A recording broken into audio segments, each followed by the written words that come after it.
My crystal ball says Sunday brunch is going to be, forecast says moody and overcast. Until she gets the pink meat. Until she gets the pink meat. Raising a well-behaved child in this world requires strict discipline and punishment. Today, we will look... No, we will not.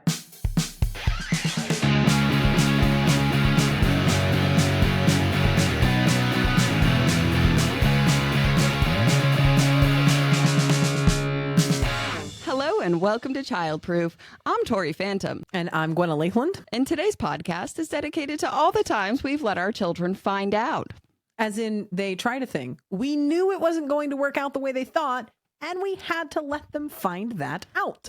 Yep, exactly that. This conversation needs a timer.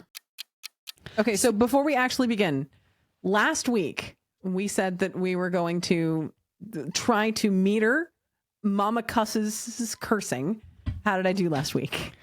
So I counted 5 F-bombs. Once I saw the 5 F-bombs, I was like, I'm not even going to look at the other words. So this week, we will be monitoring all of them. We'll see where we all get. of them. I'm allowed replacement words, right? Like I can do PG-13 words, like fudge. Okay. Yes, you could say fudge. Like even when I mean the other thing? Even when you mean it. Yeah, that's fine. So this is not going to work. It's just half the episode's just going to be obscure sound effects because Gwenna can't keep her tongue in line. That's what she said. Yeah. I'm still working on the sound effects. So hopefully we're going to like meet in the middle with your less cursing and my so we don't get ability the to make label. the censors. Okay. We'll see what comes first, or if either happen. Today we are talking about letting our kids fail safely, which we've talked about before, but we're going to go more in depth into what that actually means. More specifically, not just letting our kids fail safely, because that's one thing. It's more of letting our kids find out. Yeah. I think because that's a thing that I've noticed too is being a parent of younger kids. Mm-hmm. You don't realize how that shift happens. Yeah. And when it happens, because it kind of hits you like a ton of bricks, like puberty does, right? Like it's just, you just get hit with it one day and you're like, why is everything different? Right. And that's the same thing with parenting. I went from almost 100% intervening. There would be discussion and then intervention. I would either have to step in and end a fight or step in and talk to a different authority figure about something that's going on. Or step in and help somehow make a decision on behalf of my spawn because the one they're about to make is not, we can't do that. Not a good decision. No. We can't. Baby, you cannot swim. You cannot go jump in just because there's dolphins. Okay. I'm making this decision on your behalf. No. But the older they get, the more you start to let them. First of all, it starts getting closer and closer to making that choice. Start nudging them towards the edge of the nest. And then eventually you kind of have to let them, baby, you can't swim, but you're going to jump in. Who's going to save you? Yeah.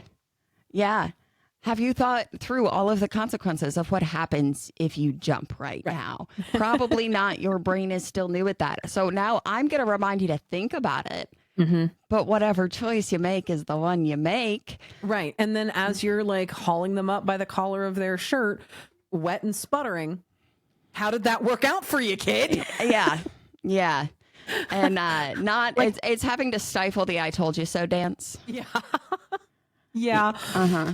Well, because in some cases there's only one way to learn, and that is by finding out. This year, my teenager had to do a thing that we've been warning her about for a long time. Do you do mom tax in your house? As in you take a bite of cookie and then you give the kid the remainder of cookie? Obviously.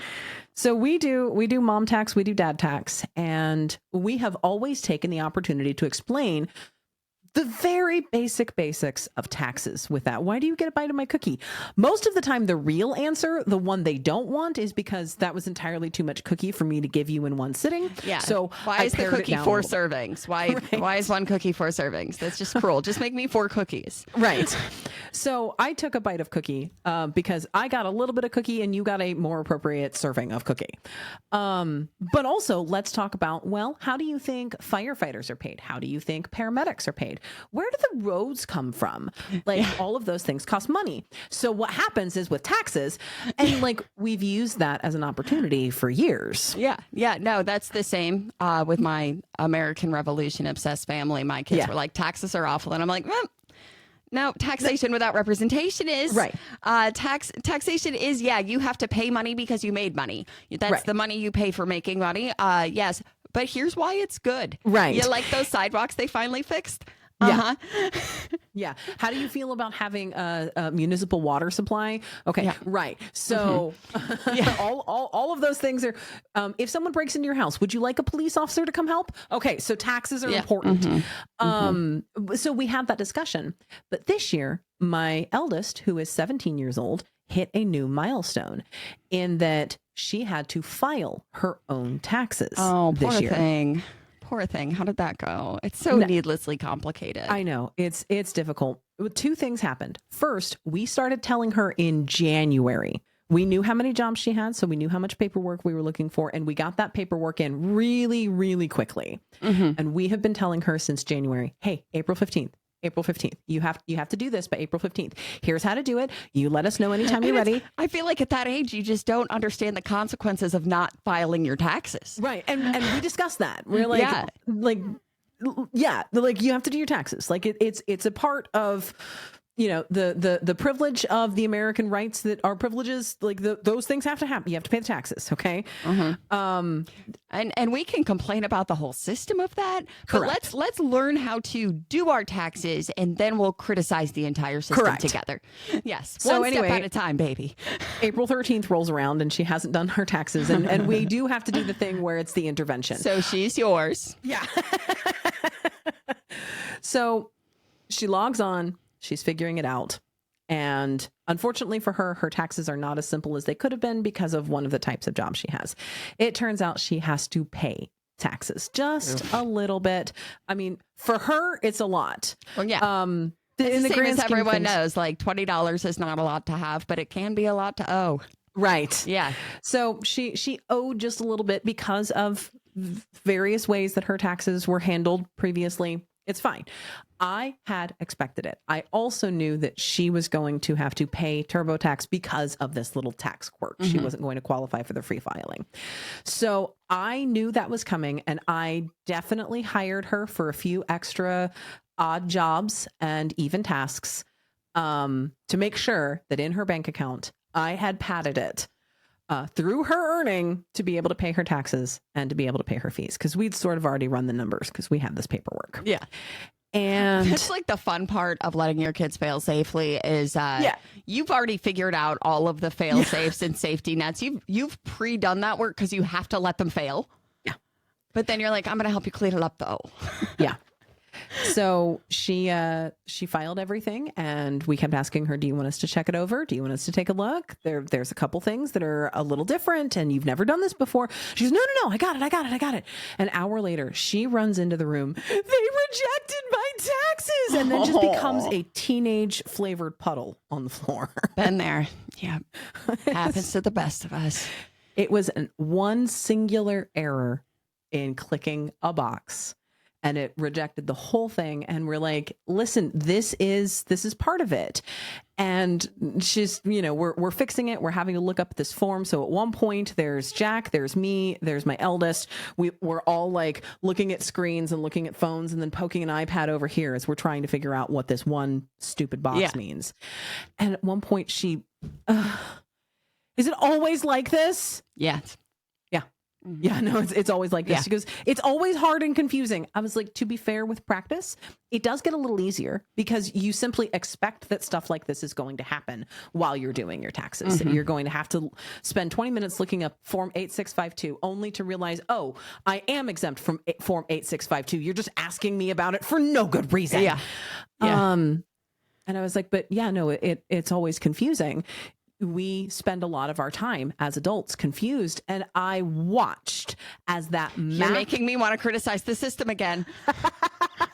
I watched as that Mack truck of realization of, wait, just because you're an adult, you don't have it figured out? No, we're just really confident about not knowing what we're doing. Yeah, we just go it. We just do it stuff doesn't anyway. on board. Yeah. I've been doing taxes since I was 15. Listen. And no, I still don't know what I'm doing. The school systems haven't changed that much, sweetie. The mitochondria is the powerhouse of the cell.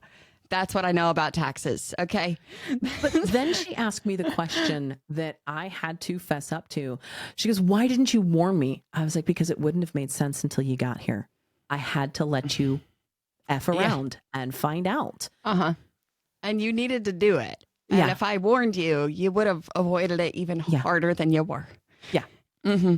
I had to let you find out, and I'm sorry. And the amount of time I have spent, I don't always apologize, because sometimes I have given you plenty of warning of what the consequences are, and you chose to find them out anyway.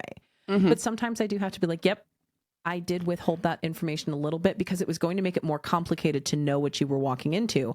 What I could do is just back up and be ready to catch you when you inevitably fell off the cliff that I knew you were climbing up. Yes. Yes.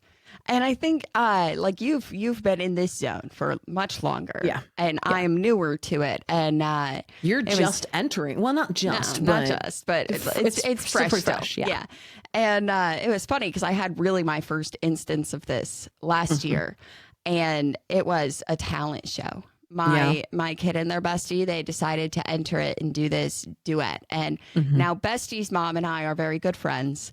And so the one day I have the friend over and they're like, we're going to practice. And I was like, awesome. And I heard them singing a little bit, and then they weren't singing. And I was, that's interesting. So I go check on them. You know, it had been a while. And they're watching like the Hunger Games, okay? And I'm like, the talent show is next week. And they're like, no, it's fine. We're going to practice more. And I was like, okay, that's fine. Do your thing. And like I had offered, I said, if you guys want to sit by the piano, I can help you with your harmonies, whatever. And they picked a song that I was like, this song is like very auto-tuned. It's a good song. yeah. But okay, like do your People thing. are going to struggle making those sounds without the computers. Yeah, exactly. But you know, they were, this is what we're going to do. And I was like, all right. And we had given them the opportunity to come back together again and practice a few more times. They're like, no, we're fine. Okay. Night before the talent show, my kid is freaking out. Yeah. So I text my friend and I say, is your kid freaking out too? And she goes, yep. And so we sat there and we're like, this sucks, because we talked about it previously, Mom and I, and we have to let them deal with this because they're choosing to not do the thing they signed up for, like to do it that way. And so the kids are panicking, and I'm like, I'd already thought of this. And I'm like, listen, email this teacher that you know is in charge of this. I said, here's this song that the two of you both know by heart and sing beautifully. And you don't need to practice it as much because you guys have been singing this song together for over a year. Yeah.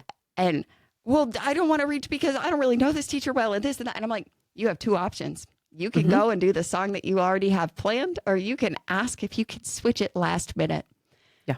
That's I'm not doing it for you. Like I have this idea and I think it's going to work. And the answer is always no if you don't ask. But this is, you have to have this moment of independence. If you are panicking about this and there is another option, are you going to choose to take it? So they did get to do the other song, and you know, they did beautifully, of course. But it's so stressful as a parent to go, I have to sit back and watch you make these decisions. Yep. Yeah. With my oldest, I have now entered where 98% of my time is spent at a warn and watch mode. Basically, when she comes to me and she is telling me about her problems, I have 3 levels of support I can offer her. Do you want support? Do you want advice, or do you want assistance? Yeah. And I typically open that. And what we've established, what that means is, if you want support, you just want me to listen. You just want to vent. You want to complain. You want to see if you can work out. There might be some conversation happening while you sort of work out how you're feeling or how to react or what to do in this situation. Advice is, you're going to line out the story. And I'm going to, okay, if I were you in this situation, this is what I would do. This is how I would proceed. And assistance means you want me to call this teacher and ask for a conference because this was out of your control. This is above your pay grade, and you need me to actually step in and do a thing or purchase something that will help, or you need my assistance. I will intervene in the level that we discuss. And My oldest is pretty good. Most of the time, she only wants support. Almost every time, there's always a little bit of advice that she's seeking. And very rarely does she need my assistance or my intervention. And sometimes I do have to take I want support. Okay. I've heard everything you said. I do need to stop you because you've made two incredibly wrong suppositions here, and we need to repair these. I know you didn't want the advice, but right.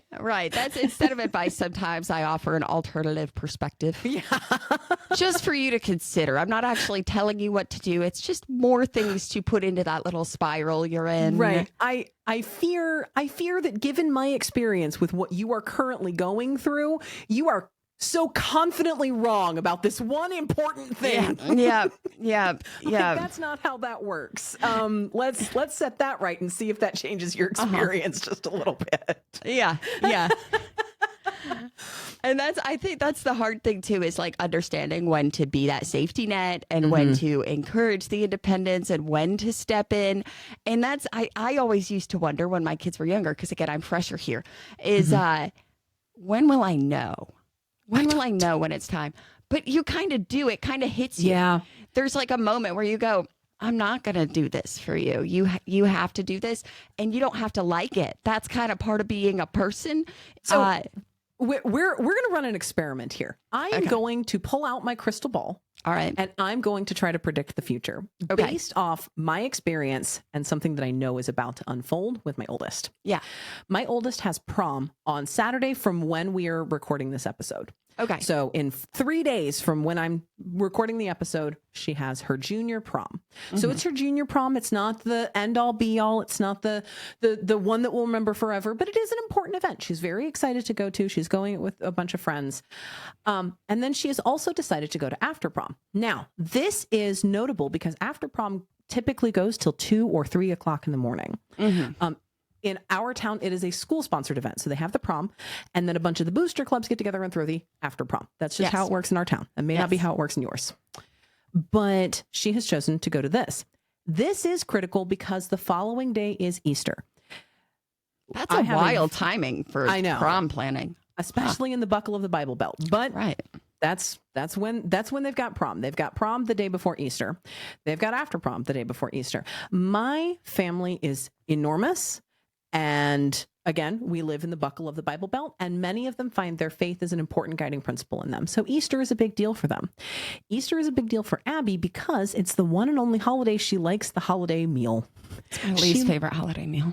She loves the ham, the scalloped potatoes, the everything, the traditional Easter meal that is served in my family. Not the flavor of ham, it's the color for me. I don't eat pink things. It's just that I'm going to totally derail. Keep going. No, I need to understand what's wrong with the ham color. Because why is it pink? Like, no other meat is pink except for raw chicken. And I knew it was coming. Why is it pink? And it's like a weird texture. It's like stringy but solid, but not stringy but solid. I don't. So anyway, my daughter likes the stringy but solid meat. That's pink. That's pink. And I told her, I was like, maybe you shouldn't go to after prom. Absolutely go to prom, but maybe save after prom as that one like bonus experience attached to your senior prom. Because everybody will understand, skip Sunday brunch. Like, don't join us for Sunday brunch. Sleep in. You have a question. Yes, go ahead. I'm raising my hand for anyone who's just listening. I don't want to interrupt, but I can't move on from this. Would you consider bacon pink?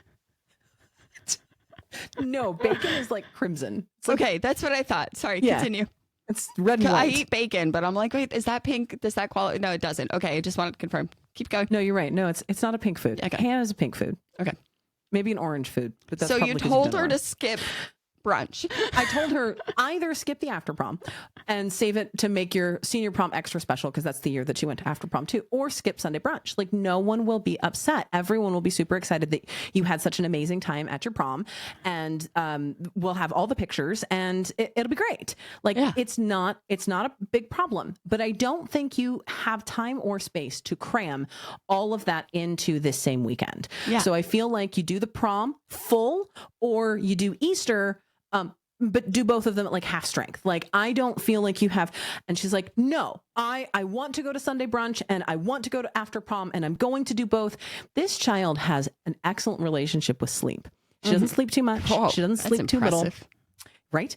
I like. She's doing better than I am. I don't know who fucking taught her that. Oh, dang it. At least one, because we surely missed it. Dang it. But not from me.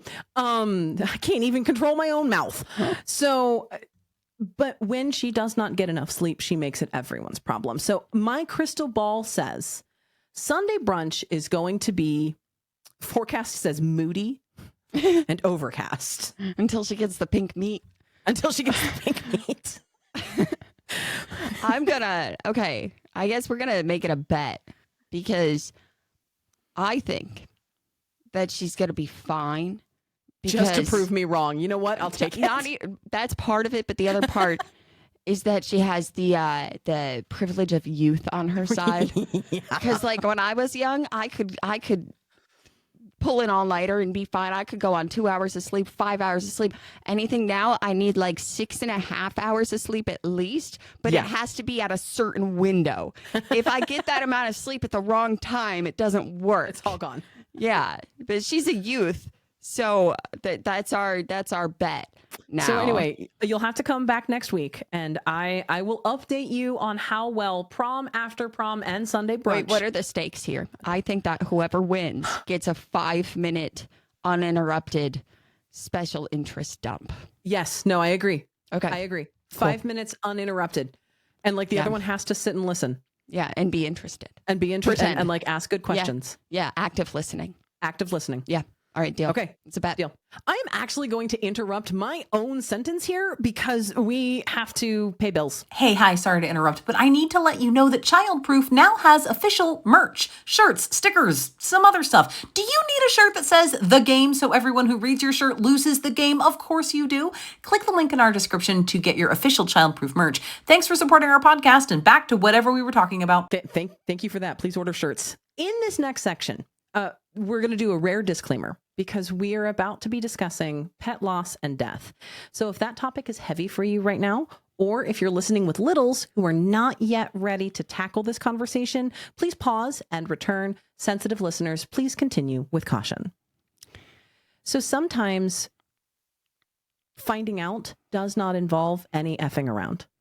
Yeah. Sometimes we find out because things are deeply unfair. Happens. Life happens. And you recently had a find out in your house that's hard. Yeah. And that's kind of, I think one of the tricky things is because when we're parents, you know, everything is new until we're in a really great flow. And then they hit a new stage and then you're like, everything is new again. And then you're good. And then you're like, I feel like I have all this figured out. I'm handling the new things well. Yeah. And then something changes again. And then your pet dies. And suddenly you are handling grief while figuring out how to parent your kids through it. And then there's a little sidebar of, I also have a pet remnant. What do I do with it? Oh man, I don't know if I should even talk about what that's probably the funniest story, but I don't know. I did what I needed to do. Okay, we'll leave it at that. No, we'll figure it out as we go along here. Okay, so we've had 2 of our rats passed away in the span of a few months, which is, you know, they were getting old. 2 years old is very old for rats. Glitter is now over 2 years old, and I am just soaking up every moment I have with him because you just don't know.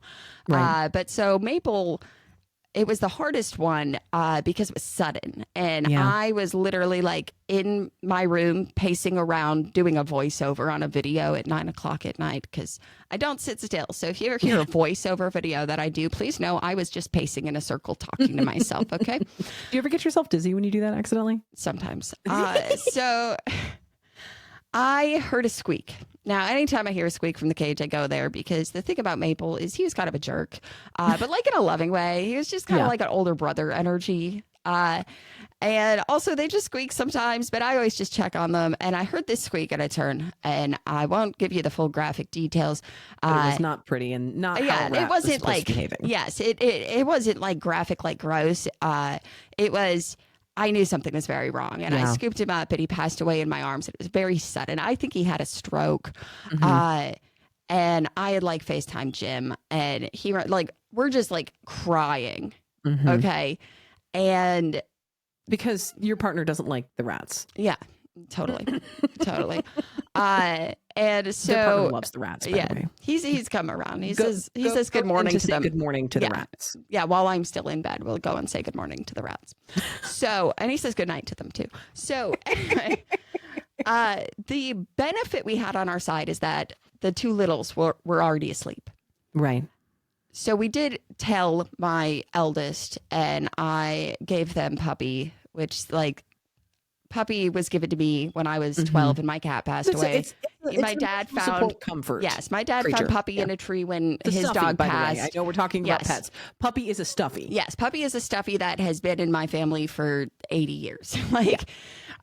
So that night we realized we have to tell the little ones in the morning. And so we actually, I think that we handled this incredibly well. So what we did is that morning, now, of course, I did have to deal with the body. I had to figure out what to do in that situation, which is the one I'm like, I think it's hilarious, but I don't know if I should, I don't know if it's too sensitive.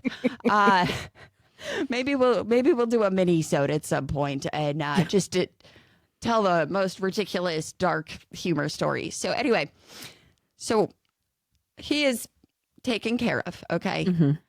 And then I realized that I have to tell the kids, okay? So I texted my sister-in-law, and I'm like, we have to have a rat funeral tomorrow. Are you busy? So my little ones are up, okay? And bringing up Puppy was important to this story. So they're up in the morning. I get up. Jim went and he got Duncan. So we have coffee and donuts, and we're sitting around just having breakfast, because you want to have breakfast before you get bad news. Right. And then my littlest comes back into the room. She had left, busy ones, and goes, why is Puppy in redacted child's name room? Yeah.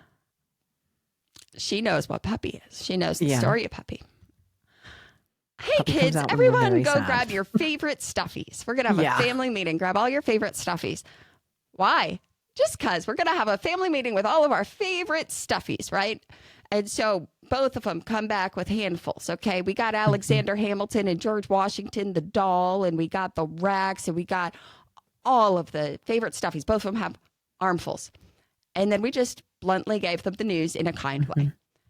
And I'm so glad we told them to hold on to those stuffies, because it was immediate hugs into the stuffies. Yeah. And that was rough. Did I go overboard with the rat funeral? Yes, I did. Is there a... Yes, but you were also grieving the loss of your pet. And, we had a little casket made. By casket, I mean a box. And we put his favorite stuff in there, and I buried him out in the yard. And we had like a little funeral and stuff. And we reminisced on our favorite times. Like when he bit my other kid's tongue. Wasn't the rat fault or the kid's fault, okay? Kids are kids and rats are rats. Yogurt was involved. Anyway, but it was hard to find out, this is a brand new feeling for them. Now, I've experienced loss, but it wasn't a loss that would have impacted them.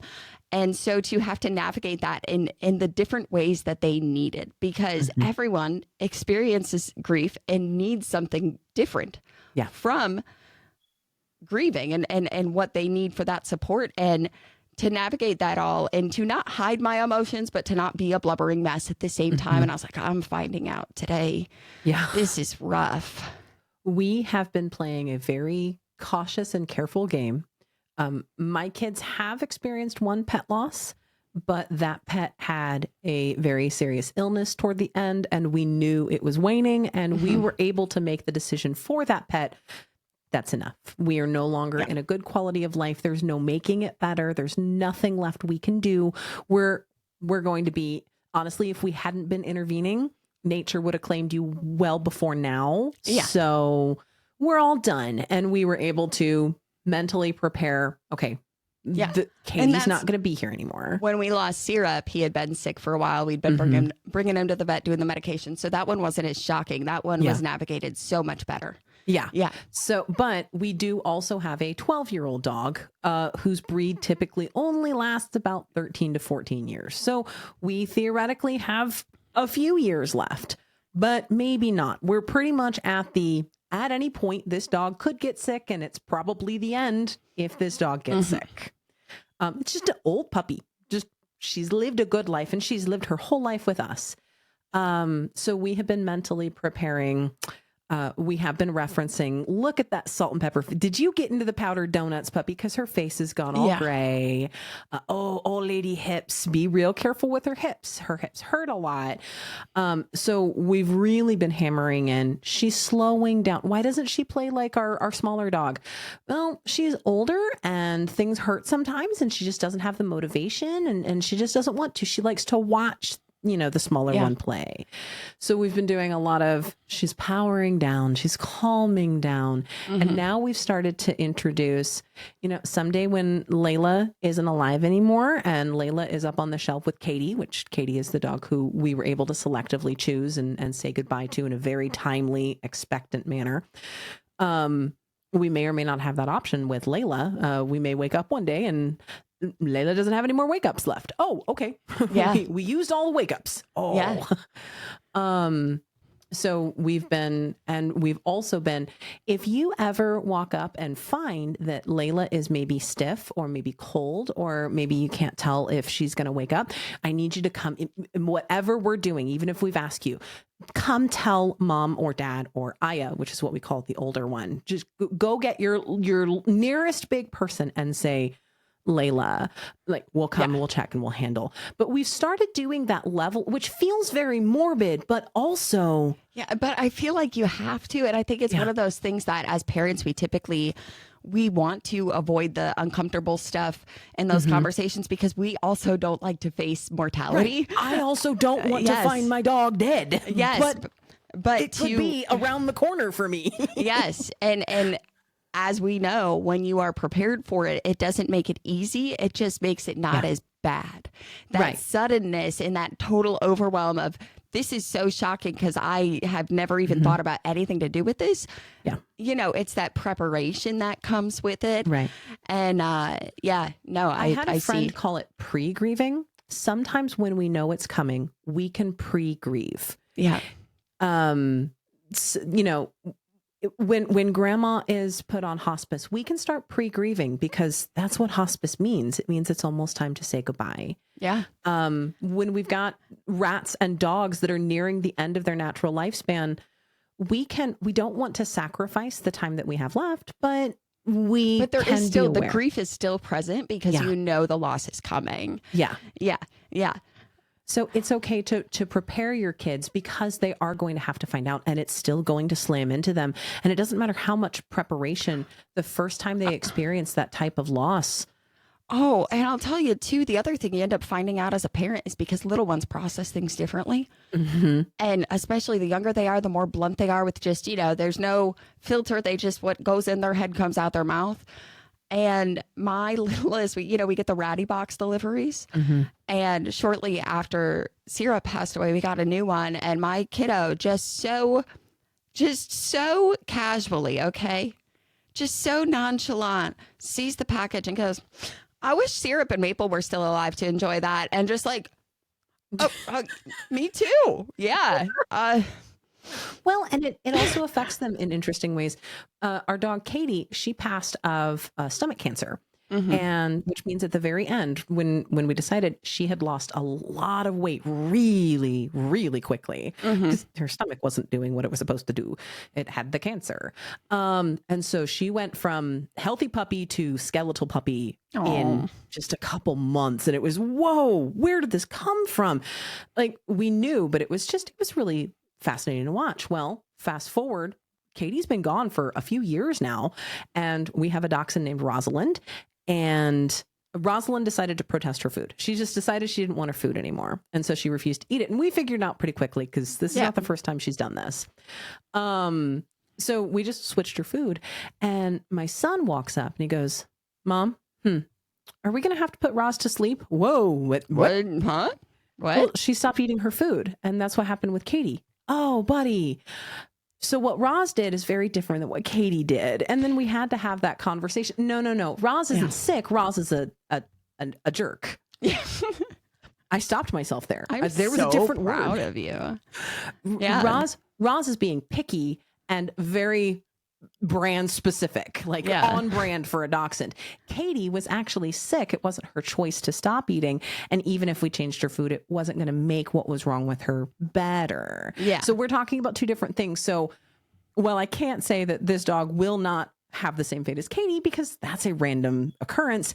What's happening to this dog is not what happened to the other dog. Yeah. And it was just, that sort of snuck up on me. I had not put two and two together that, oh, he remembers that Katie had trouble eating there at the end. Yeah. Yeah. And that's, after we lost Maple, right? Like, we did the whole funeral. Okay. And then when we lost Syrup, because I always talk to the kids. That's the thing I realized is I am going to ask for your input on what you guys think we should do. We'll find what I'm capable of and, that you want and what we can do.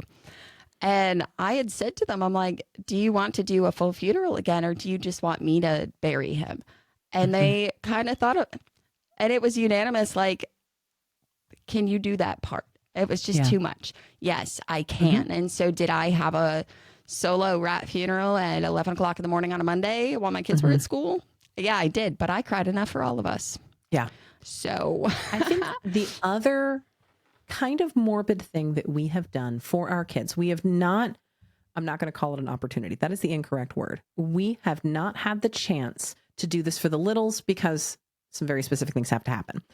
But for my oldest, we were able to go to a couple different funerals of some community members.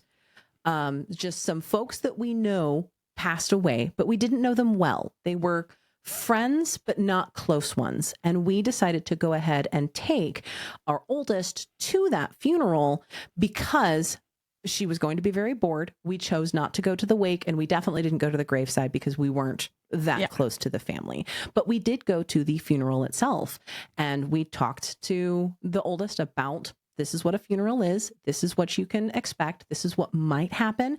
And here's some other things that will happen. What probably will happen is you'll see a lot of people crying, which means you will definitely see mom crying because mom is a sympathetic crier.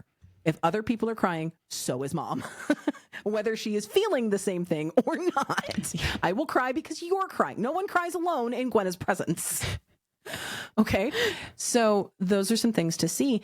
And we've had the opportunity to do that a couple times. Now, we're not invading. We have been welcomed to attend this funeral, and we have not had that opportunity. Nope. Still not an opportunity. I'm not viewing someone else's celebration of life as an opportunity. But the littles haven't had the circumstances. We haven't had the circumstances. Yes. Correct. There we go. That is the correct word. I got you. But we haven't had the circumstances for the littles. And both Jack and I are looking very carefully at our parents who are approaching their 70s. And I am at the period of my life where not only do I have to watch my very old dog, Mom, keep it together. I love how we went from pink meat to mortality.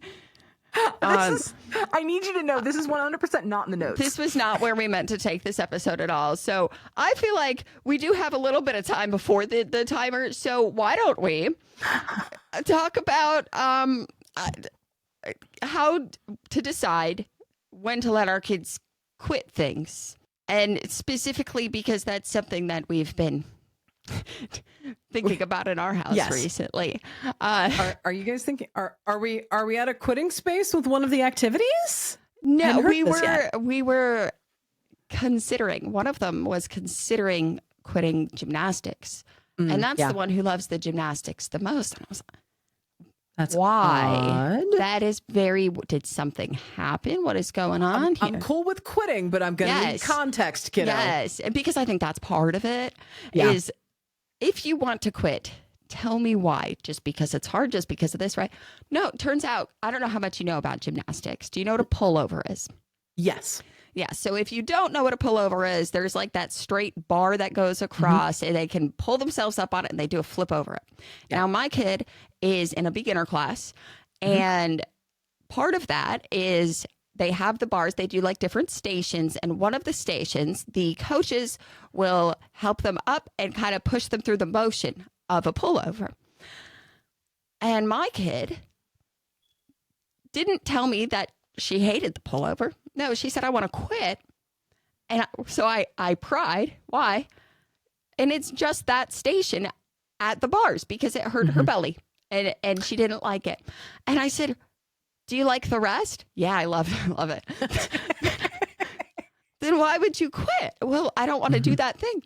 Tell your coach that you don't want to do that thing. Well, don't I have to? Are you an autonomous human being capable of making decisions for what to do with your body? Yeah. Yeah. Then no, you don't have No, to. you don't have to. Talk to them. You're in a beginner class. You're not going to the Olympics, babes.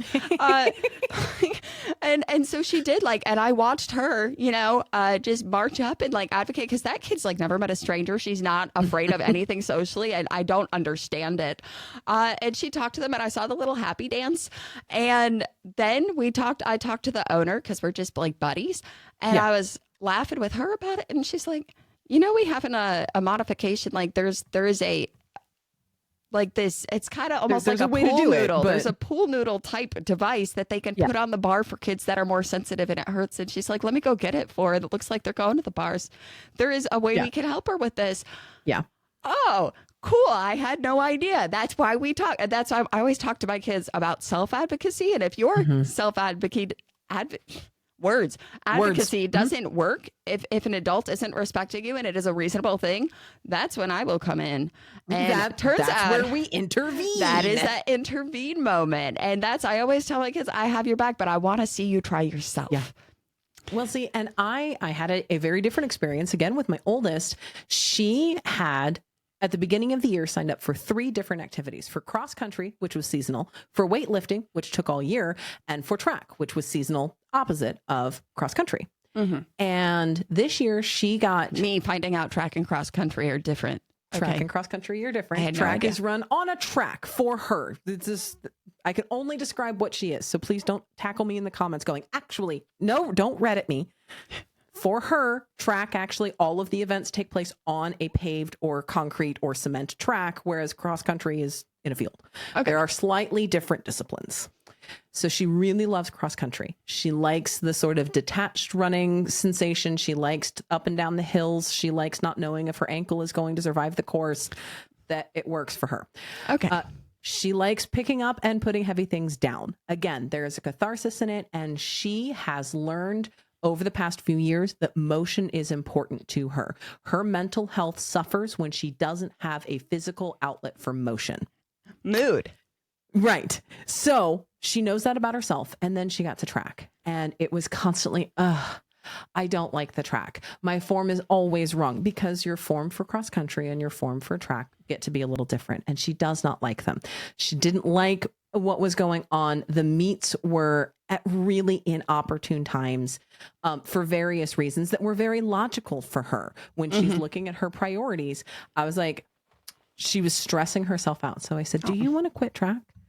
She goes, well, I don't know if I can. Who is stopping you from quitting track? You know, it's not me. Yeah. I require that you have a physical activity, but you already have weightlifting. Yeah. Weightlifting takes all year. So that is I can move my body in healthy, controlled ways. So you have that outlet for your mental health. You can just go for a run. You're 17 years old. We have some lovely parks and places that you can go do cross country. You do it during cross country season. Yeah. You can do that on the off season too, if you would like. You don't have to stay in track if it is adding more stress to your life than it is helping relieve. Yeah. You don't have to keep doing it. Yeah. So she quit, and she was very respectful. I was like, but here's the thing is I will not intervene in this. I'm not going to be I will be a bad guy for a lot of things. My mom said I can't. For this. Yeah. I will be your out. But if you are getting yourself out of something like this, there's a line, there's nuance. Yeah, I think that's a really nuanced, deep conversation to navigate, and it's always situation dependent with your kid of what are your needs versus the needs of the thing you committed to. Where is the line? How do we cross it? When do we cross it? And that's my kid had recently signed up to do tech for the school play. Yeah. And so it was tech week, which meant it was, every single day after school for hours. I need you to know at least 25% of our theater kid audience went, when you said tech week. And my kid just signed up to do tech. Yeah. And so we're like fourth day into tech week, and my kiddo emailed me from school and, Mom, I don't know what to do. It is tech day. I don't want to let people down. No one can do my thing. And I am feeling really unwell. And I feel really bad. I don't know what to do. And so now I'm like in nurse mom mode through the emails. Well, what is going on with this? Have you drank water? Did you eat enough at lunch? Is this just nerves, or is this a germ that's invading here? So we're kind of going through it. And I realize what the problem is, which I won't share. It's personal. And I said, so tech is from this time to this time. How about I pick you up? And if the medicine works, if everything goes well, I can bring you back. But it sounds like to me, I understand you don't want to disappoint anyone, but you cannot sacrifice your own needs for the betterment of others if it's going to hurt you. Sometimes we do not sacrifice, but sometimes we prioritize the needs of the group over our own. And that's okay because that's not hurting us. But if you are sacrificing your needs and it's hurting you, that's not okay. People will understand. You don't have to give them the details of what's going on with you. You say it's a personal health thing. They will understand. You communicate. But we're going to take care of you. This is the time. And if you can go back, I'll bring you back. They couldn't go back. They felt really bad. It's okay to feel bad. But you needed to take care of you. You'll be back tomorrow. And they were back tomorrow. They did all the tech stuff. So by a choice to do tech. Yeah. And there will be times, again, sometimes you have to let them find out. Sometimes I'm legitimately sick. And if I don't go to this, I can't go again at all. Like, this is it. Yeah. And I'm so sorry. That sucks. Yeah. Sometimes you have to stick it out. It depends. Yeah. And and sometimes you have to give up the activity. Sometimes you're ill. I'm so sorry. That's unfair. That sucks. And no, that means you can't go do the thing that you were so excited about because you're sick. And technically you're better and you could go, but that's not how it works. Those weren't the rules. You weren't able to uphold the obligations you needed to do before.